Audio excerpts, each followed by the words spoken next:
विविध शहरांमधल्या टॉप 9 बातम्यांचा आढावा घेऊयात.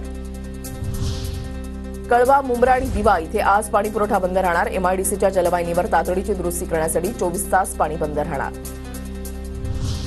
कोकणातील हापूस पाठोपाठ रायगडमधील हापूस आंबा मुंबई बाजारामध्ये दाखल. एपीएमसीमध्ये 4 ते 5 आंब्याच्या पेट्या दाखल. 2 डझनांच्या पेटीला 4 ते 5 हजार रुपयांचा दर. पुणे नाशिक महामार्गावर जुन्नरच्या आळेफाटा परिसरात बसचा अपघात. लक्झरी बसची कंटेनरला मागून धडक. अपघातामध्ये 40 ते 50 प्रवासी जखमी. जखमींवर खासगी रुग्णालयामध्ये उपचार सुरू. पुणे जिल्ह्यामध्ये अॅग्रीस्टॅक योजनेमध्ये 1,33,000 शेतकऱ्यांना ओळख क्रमांक मिळाले. योजनेमध्ये जास्तीत जास्त शेतकऱ्यांना सहभागी करून घेण्याचे जिल्हाधिकारी जितेंद्र रुडींचे निर्देश.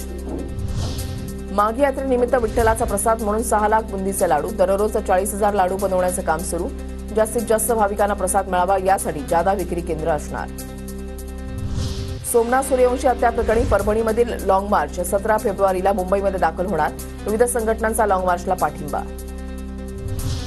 कोल्हापूरच्या राधानगरीमधील गैबी घाटामधील मार्ग मृत्यूचा सापळा ठरतोय. गैबी घाट ते खिंडी वरवडे मार्गावर 4 दिवसातून एक अपघात.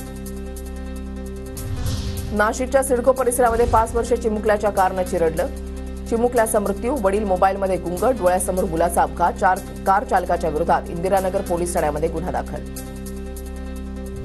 अहिल्यानगरमधील 11 गड किल्ले 31 मे पर्यंत अतिक्रमण मुक्त करण्याची मोहीम. भुईकोट किल्ला, हरिश्चंद्रगड, खरडा किल्ला, बहादूरगड, रतनगड, कुलंगगडाजवळील अतिक्रमण काढली जाणार.